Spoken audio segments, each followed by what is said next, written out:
Hello दोस्तों, मैं हूं अनूप और आप सब लोग देख रहे हैं ग्लोबल कॉन्फ्लिक्ट। दोस्तों, आप सब लोगों को पता ही होगा कि 2018 में इंडिया अपने आप को FGFA प्रोजेक्ट से बाहर कर लिया था। उसके बाद रशिया के तरफ से सुखोई 57 को डेवलप करने के साथ साथ इसका एक एक्सपोर्ट वर्जन सुखोई 57E को भी इंडिया को ऑफर किया गया था। लेकिन भारत की तरफ से अब तक इसे लेके कोई ऑफिशियल या कोई अनऑफिशियल कंफर्मेशन या एक्सेप्टेंस नहीं आया। पर फिलहाल और एक बार रशिया की तरफ से भारत को सुखोई 57 या फिर बोले तो सुखोई 57 के बेस पे जो FGFA प्रोजेक्ट के ऊपर काम किया जा रहा था उसे लेके ऑफर किया गया। तो चलिए दोस्तों, आज जानने का कोशिश करते हैं कि रशिया द्वारा नया ऑफर के तहत भारत को क्या क्या नया चीज का पेशकश किया गया।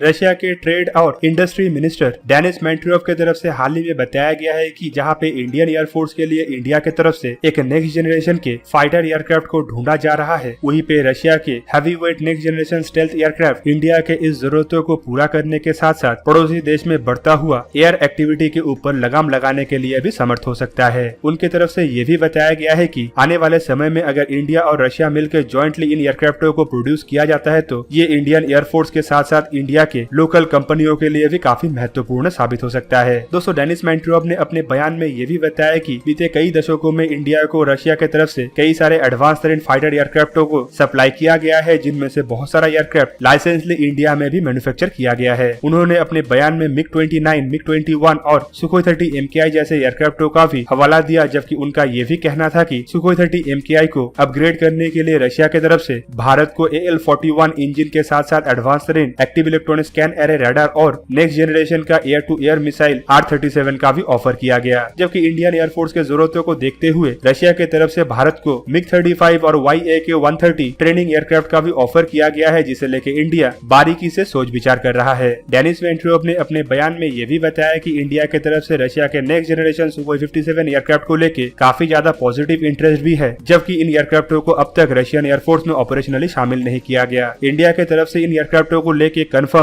कुछ बताने से पहले रशियन एयरफोर्स में इन एयरक्राफ्टों के परफॉर्मेंस को परखा जाएगा। जबकि एयरक्राफ्टों के परफॉर्मेंस को परखने के बाद इंडिया की तरफ से एक इनिशियल ऑर्डर किया जा सकता है, जिसे इंडियन एयरफोर्स में ऑपरेशनल करके उसे फिर से बारीकी से परखा जाएगा। और ये सब प्रक्रिया के बाद ही इंडिया की तरफ से रशिया के साथ कोई ज्वाइंट प्रोडक्शन के डील के ऊपर हस्ताक्षर किया जा सकता है। दोस्तों, ऐसा ही घटना इंडिया और रशिया के बीच में पहले भी घट चुका है, जहाँ पे सुखोई 30 MKI एयरक्राफ्टों को खरीदने से पहले इंडिया की तरफ से इनिशियल बैच में कुछ सुखोई 30 एयरक्राफ्टों को ऑर्डर किया गया था और इन्हें बारीकी से परखा गया था। परखने के बाद इंडियन एयरफोर्स की तरफ से बड़े संख्या में सुखोई 30 MKI, जो एक टोटली इंडिया स्पेसिफिक एयरक्राफ्ट है, इसे जॉइंटली डिजाइन और डेवलप किया गया और इंडिया में ही मैन्युफैक्चर किया गया। आपके जानकारी के लिए बता दूं कि पहले भी इंडिया की तरफ से कई बार जताया जा चुका है कि बड़े संख्या में Sukhoi 57 5th generation fighter aircraft Russian air force में शामिल होने के बाद ही इंडिया की तरफ से इन एयरक्राफ्टों को लेकर सोच विचार किया जाएगा। और पूरी इंडिया का कॉन्सेप्ट डिपेंड करता है कि इन एयरक्राफ्टों का परफॉर्मेंस रशियन एयरफोर्स में कैसा होता है। दोस्तों, इसके अलावा हाल ही में एक रिपोर्ट में यह भी बताया गया था कि रशियन एयरफोर्स में फंडिंग के अभाव के वजह से और इन एयरक्राफ्टों के बड़े संख्या के ऑर्डर के वजह से आने वाले समय में सुखोई 57 एयरक्राफ्ट का प्रोजेक्ट धराशायी हो सकता है। सुखोई 57 एयरक्राफ्ट को डेवलप करने के लिए रशिया की तरफ से एक बड़े संख्या का ऑर्डर का एक्सपेक्टेशन किया जा रहा था, क्योंकि एयरक्राफ्टों को डेवलप करने के लिए एक बहुत बड़ा अमाउंट खर्चा हुआ है और इस अमाउंट को सस्टेन करने के लिए बड़े संख्या का ऑर्डर जरूरी है, नहीं तो एयरक्राफ्ट मैन्युफैक्चरिंग कंपनी और डेवलप करने वाला टीम का काफी ज्यादा नुकसान हो सकता है। तो यही बेस को आगे लेते हुए रशिया की तरफ से बार बार प्रयास किया जा रहा है कि कैसे भी करके इंडिया द्वारा इन एयरक्राफ्टों को खरीदा जाए या फिर जॉइंटली इंडिया के साथ इन एयरक्राफ्टों का एक दूसरा मॉडल को प्रोड्यूस किया जाए। ऐसे सिचुएशन में जहां पे रशिया की तरफ से सिर्फ 76 ही ऐसा एयरक्राफ्टों का ऑर्डर किया गया है, वहीं पे इंडियन एयरफोर्स के जरूरतों को देखे तो इंडिया 100 से अधिक ऐसे एयरक्राफ्टों का ऑर्डर कर सकता है, जिससे रशिया डेवलपमेंट कॉस्ट को सस्टेन कर पाएगा और साथ ही साथ अपने एयरफोर्स के जरूरतों को देखते हुए कम लागत में बड़े संख्या का एयरक्राफ्टों का ऑर्डर दे पाएगा। पर इंडिया को अब जरूरत है इन एयरक्राफ्टों का टेक्नोलॉजी। पहले भी FGFA प्रोजेक्ट में जहां पे दोनों देशों के वर्क शेयर और टेक्नोलॉजी शेयर को लेके दिक्कतें आ रहा था, वहीं पे आने वाले समय में अगर रशिया की तरफ से इन दिक्कतों को दूर करते हुए और इंडिया के जरूरतों को देखते हुए इंडिया स्पेसिफिक मॉडर्नाइजेशन, जिसमें एडवांस स्टेल्थ इंजन और इंडिया के जरूरतों का हथियार के साथ साथ एडवांस तरीन इलेक्ट्रॉनिक वॉरफेयर सिस्टम और रडारों का डेवलपमेंट किया जाता है, तो आने वाले समय में इंडिया टर्म्स एंड कंडीशन को देखते हुए रशिया से इन